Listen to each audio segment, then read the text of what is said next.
If you're a leader or an aspiring leader in the business of lifelong learning, you're in the right place. I'm Celisa Steele. And I'm Jeff Cobb, and this is the Leading Learning Podcast.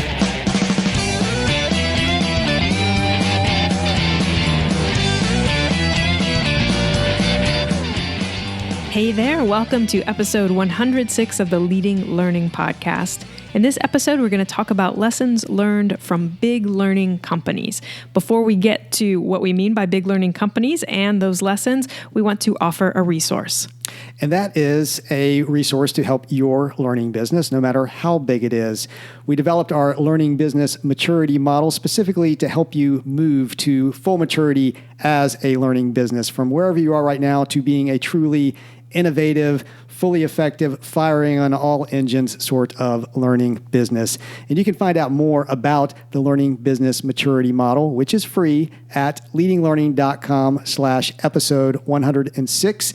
You'll also be able to get access to an assessment for your organization to find out where you stand in terms of maturity right now as a learning business. So now let's turn to big learning companies and look at what we can learn from them. By big learning companies, we're talking about companies that really have built an entire business model around learning. And we want to talk first about MOOC providers. So those providers of massive open online courses like Coursera, like edX. And in terms of the lessons learned there, we see at least three that we think can apply broadly to businesses in lifelong learning. The first is to think that there is opportunity to think bigger and broader than you are right now. I mean, if you think of what MOOCs are doing, if you think about Dr. Barbara Oakley's Learning How to Learn MOOC that has over 2 million learners across the globe, that's big, that's broad, that's impact there. And so if you represent a field or industry of any reasonable size, then there's almost certainly a large audience out there that's going to be interested in foundational knowledge, emerging topics, or both. So one lesson is to think bigger and broader. A second one is that it's worth exploring what partnerships you could or should be leveraging for achieving that broader reach and for building mutually beneficial brand. Most of those MOOC providers, most of them, there are two of them that we're talking about here, edX and Coursera, they're partnered up with some big names, the Harvards and the MITs of the world, to produce content. Those are also obviously ways to build their brand, mutually beneficial ways to build brand. They're really leveraging partnerships as part of how they're going out to this market for education. And that's something I think for every learning business to be thinking about. How can we leverage partnerships to reach more people and to build our brand? And then a third lesson to take from MOOC providers is that free is really powerful.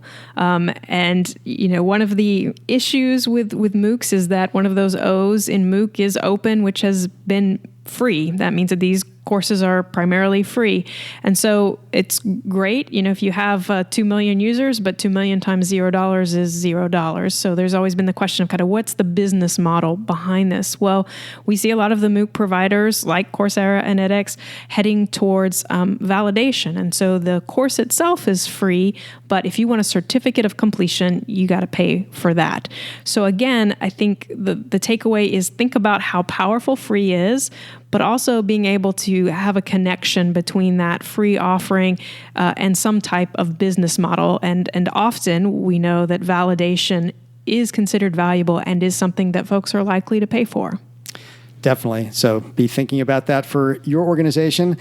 The second big learning business we're going to look at, I guess there were two, and the first one was a category, so we looked at a couple of businesses there. But the second one we're going to look at is lynda.com, and what we might be able to learn from lynda.com, which was acquired for $1.5 billion by LinkedIn in 2015. And one key lesson to learn from Lynda, both the company and the person, is that while showing up first is never a guarantee, it almost always gives you a major advantage if you have a reasonably good model and are willing to focus. And that's really what Lynda did. Lynda got into the tutorial business, the video tutorial business in 1995. That was early days for it. It's kind of common, obviously, to see video these days and lots of video tutorials. That was pretty early then, though, and she started focusing on creating these tutorials to help people build skills in specific areas, and just kept at it and built that company organically over time to get it, well past $100 million in revenue, and obviously make it a very valuable acquisition target. And most of our listeners represent a field or an industry. They're a membership organization or another type of educational business that serves a particular field or industry, and they're naturally positioned to be the first with education in their market. So you have to ask yourself, to what extent are we really capitalizing on that? Another lesson that we can take away from lynda.com, and particularly its acquisition by LinkedIn, is that it can be really effective to connect online education with a network, or even more specifically with a community. Now, I think it still remains to be seen exactly how well LinkedIn and lynda.com are going to come to tying that community and the online education together. But clearly that was a goal. I mean, that was why LinkedIn decided to put down those billions of dollars to acquire lynda.com. And again, if we think about membership organizations in particular, it makes sense that you're going to be well positioned for creating education and community connections. And you're going to have your members, your learners, and then you're going to have the education and the learning experiences you're offering. And so to the extent that you can combine those so that they are mutually reinforcing, then you're going to be providing that much more value. Definitely. And if you've paid attention, if you use LinkedIn, as so many millions of people do, if you've paid attention, you'll notice that lynda.com has come into there, has been integrated in as the LinkedIn learning component. So you're able to get at Lynda courses through LinkedIn, which really considers itself the world's largest professional network. Now, there's always the possibility that now that LinkedIn has been acquired by Microsoft, that things will get screwed up. But we're still hopeful that the network effect will play out. And speaking of Microsoft, Microsoft's founder, Bill Gates, through the Bill and Melinda Gates Foundation, has put some money into the next organization that we're going to talk about. That's right. We wanted to talk about Khan Academy next. And, as you mentioned, now Khan Academy has Gates Foundation funding, but at its outset, it was really just Salman Khan on his own. This one guy working on helping his cousin with her math homework. And what he did to help her was he took some free tools, Yahoo Doodle, and then eventually moved on to YouTube to provide videos that walked her through different questions and solutions. And so he could really help her very specifically with her math homework questions. And so the lessons that we can learn from Khan Academy are, again, fairly, at least in some ways, similar to what we learned from lynda.com, which is, you don't have to use particularly cutting edge technology. It doesn't have to be very expensive. The main thing is to really focus on that need. How can you improve your learner's situation? And, he had no trouble imagining his learning audience initially. I mean, he knew his cousin very well. And so to have her face on this as he was developing these learning experiences was very easy. But so keeping that focus, putting your learners' needs and problems right at the forefront, that's an important lesson. I think the other lesson that we'll highlight here is that you don't have to think about courses if you're going to think about providing folks with educational help, educational resources. Most of those Khan Academy videos are in the 5 to 10 minute range. And so they're really focused on a specific, well-defined issue or problem. And that makes it possible for learners really to get specifically to the help that they need most. And it also makes it easy for a single subject matter expert to really provide tremendous value because you're really focusing on that one issue.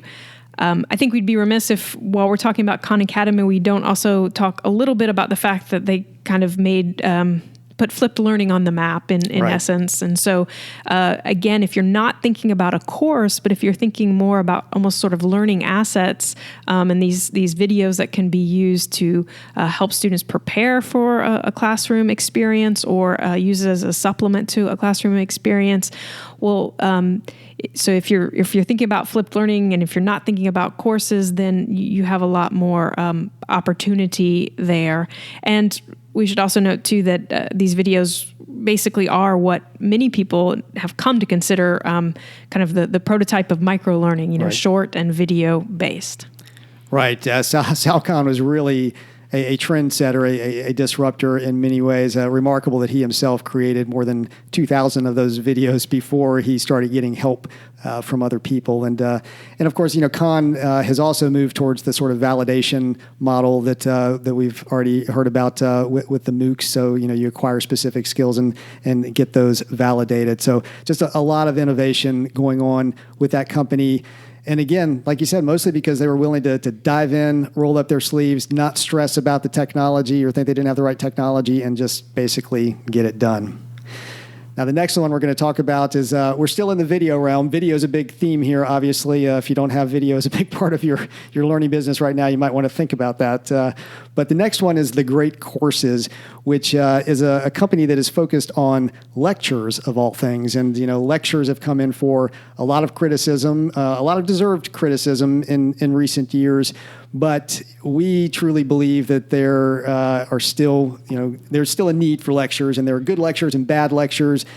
The Great Courses really are about good lectures, and I can fully testify to that because I am basically a Great Courses addict. I don't even know how many of them I have listened to and re-listened to at this point and taken notes about, just like a good learner should. So a key lesson that we will take from the Great Courses is that while lectures are most assuredly overused and very often done badly, they are not a thing of the past. And I don't think, the death of the lecture is much overstated. Used in the right way, they can be extremely valuable. And really, learners actually like a good lecture if it is the right thing that they need at that particular point in time. And the Great Courses has really focused on delivering great lectures and obviously had a great deal of success with it.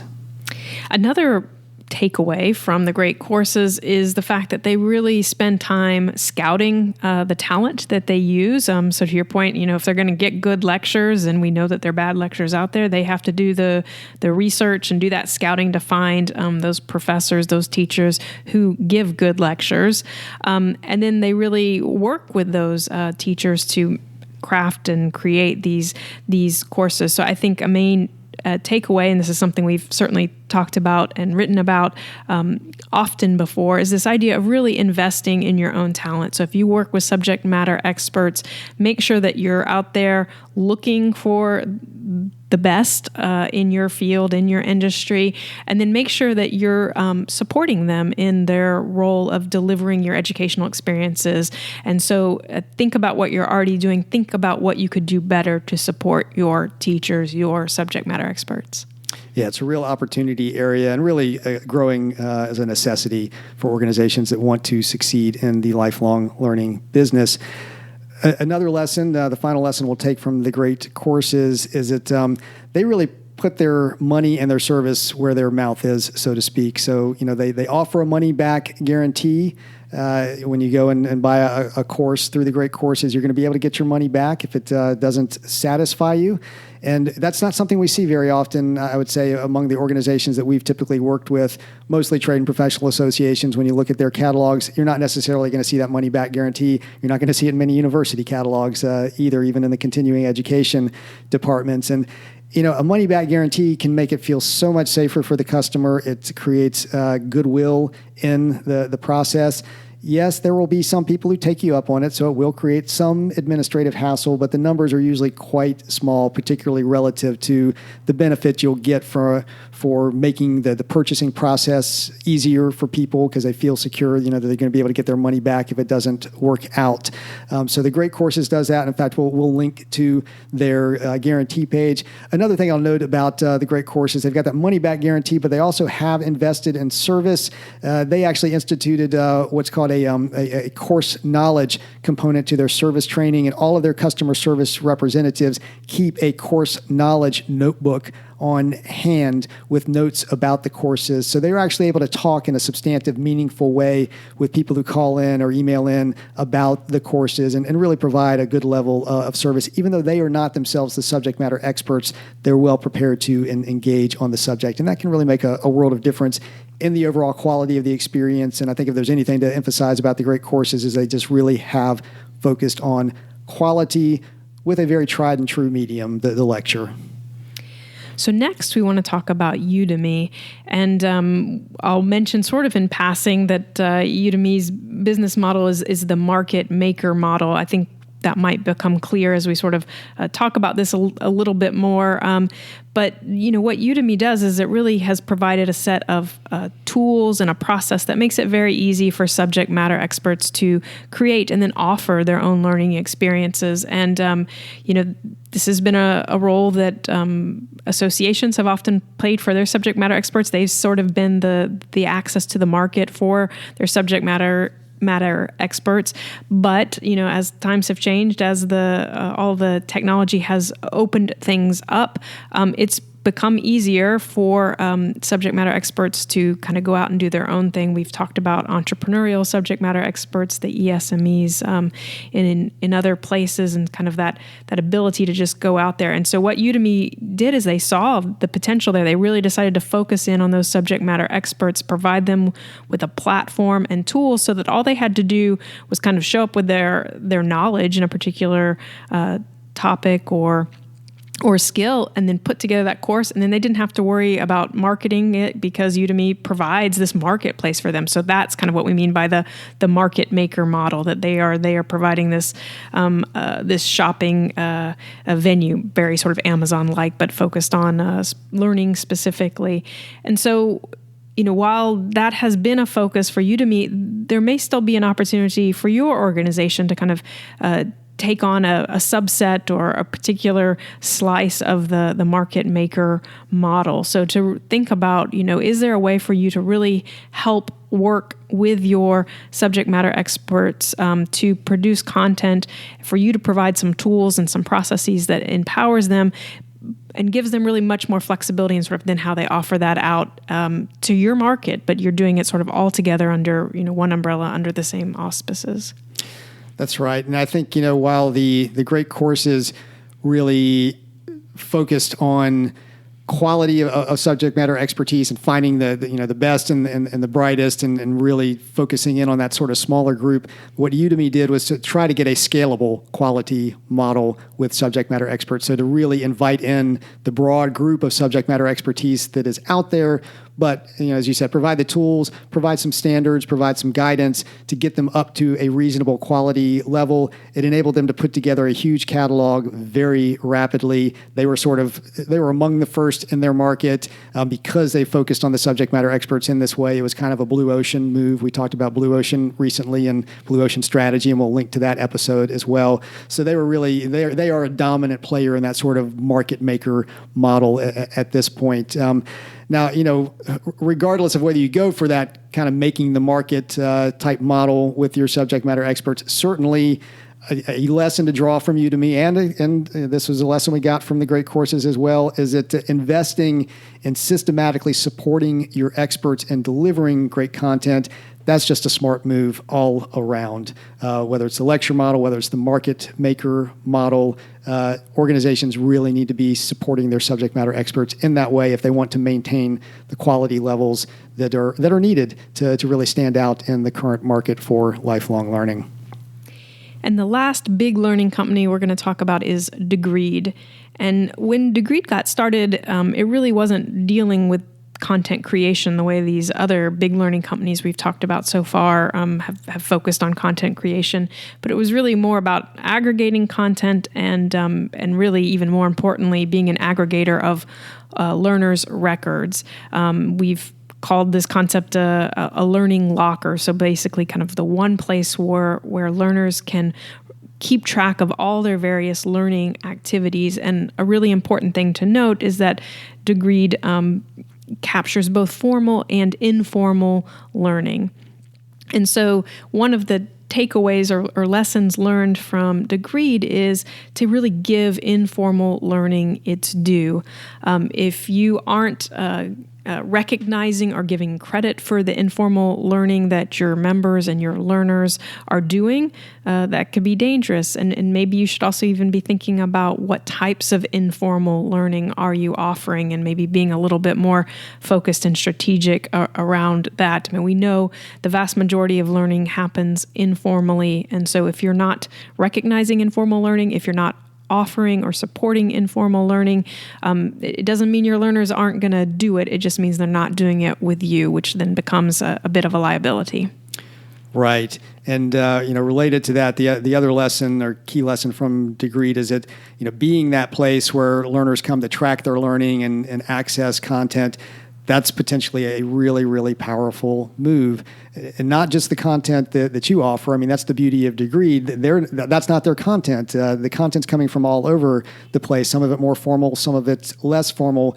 But the learners are going through Degreed to track it, to establish the record that they actually watched that YouTube video or read that Harvard Business Review article or took that course on Udemy. That's all captured now in that Degreed learning locker, and the learners are going to keep going back there. Degreed becomes their destination for managing their learning. And Degreed has now taken the logical step beyond that.